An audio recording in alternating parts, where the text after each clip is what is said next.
Hi, I'm Kat, and this video is the 5th in my series of actual DIYs that I did for my wedding this summer.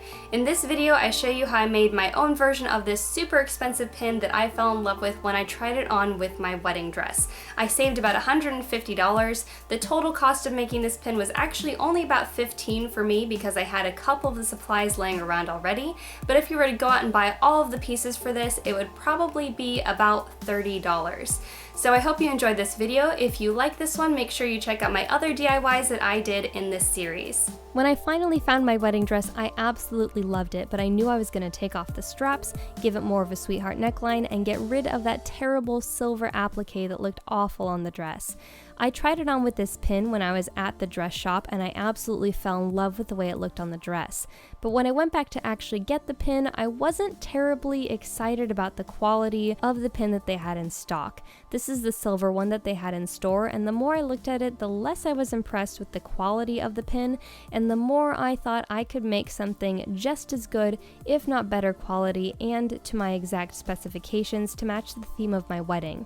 In addition to that, the silver one went on sale, but after taxes and shipping, I would have been spending over $200 on the gold one, which is what I really wanted, and I was not willing to spend that kind of money on something I didn't love.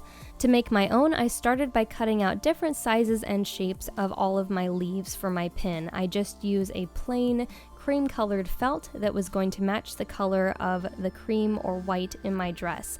Once I cut out the leaves, I cut out some slivers from some of them and holes on others just to add a little bit of interest and texture to the leaves. Then I took some plain tacky glue and put it on each one of my leaves and spread it out with an extra piece of felt to make sure that it was evenly coated. Next, I pressed some gauzy gold fabric into the top of that. I took this piece that was actually just a sample piece that I was checking to see if I wanted to use on this pin, and it was actually enough for the entire project. It was stretchy, so I spread it out over the surface, pressed it into the top of each of my leaves, and then cut off the excess, and I ended up with something absolutely gorgeous. It added some great texture and sparkle to each one of the leaves. After I had done that, I took some large gauge wire, and this was pretty hard, heavy-duty wire, and I bent it over to make sure there wouldn't be any scratchy surfaces on it, and that was the base for my pin. Then I took my lighter gauge wire and began making the outlines for each one of my larger leaves in my pin. I made sure that they fit just around the inside of the back of each of the leaves and that they wouldn't be crossing over any of the slivers I cut out. I wrapped the wire a few times around, formed the outline for each leaf, and then wrapped it around a couple more times on the base of the pin so that way nothing would come unraveled and nothing would be sliding around once the pin was completed. Once that was done and I had a few ready to go, I took a large dollop of E6000 and put that all over the frame of one of my leaves. Then I pressed the leaf into place and took some scrap felt and sort of sandwiched the wire with the glue in between the leaf and the scrap on the back. That way it gave the wire and the glue something more to adhere to than just a small surface. Once I had done all of those, I took some even smaller gauge wire and made a few more of these frames for my even smaller leaves. Then once I had completed that step, I took these gorgeous charms that I found at Joann's Fabrics, and they're just this metallic gold leaf charm, and added them in where I knew I wanted them.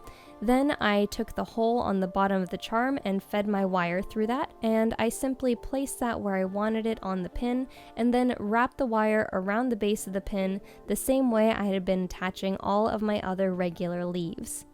Once I had done that, I took about 1.5 feet of my wire, bent it in half, and then put one of my freshwater pearls in the very center of that bend.